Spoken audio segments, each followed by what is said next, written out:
Thank you and welcome to the show this morning. We have a very special guest this morning. He's Congressman Bob Clement, representative of the 5th Congressional District for the state of Tennessee. And let me welcome you to the show this morning, Congressman Clement. Dr. Haney, it's a real pleasure to be with you today.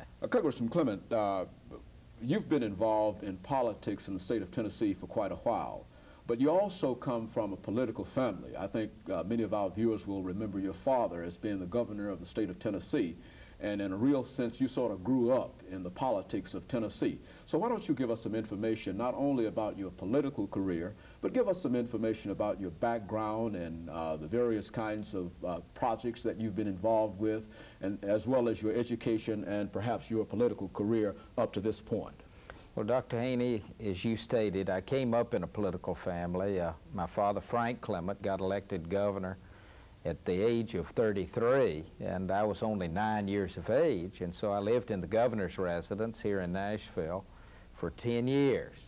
And it was quite an experience for me, being a young boy and growing up in those surroundings, because my father came up the hard way from a rural county in Tennessee, Dixon County, 40 miles west of Nashville, and he had a big dream, but he didn't have any money or contacts. But he used to tell people when he was 16 years of age, "I'm going to be governor of Tennessee one day."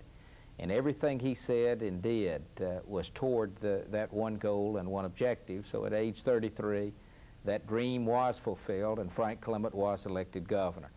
And I lived there at the governor's residence for 10 years. I lived a very normal life, really, because Dad didn't want us to be anything other than good boys. And even though we had all kinds of experiences, and I grew up with the highway patrol and prisoners from the state penitentiary, because we had about 40 to 50 prisoners that cut grass and made up the beds and cooked the food on a daily basis. For many years, I wasn't so sure which group I liked the best, whether it was the highway patrol or prisoners, because those prisoners knew how to play basketball, and for a boy 9 years of age, that was pretty important. But it did give me a real appreciation for people.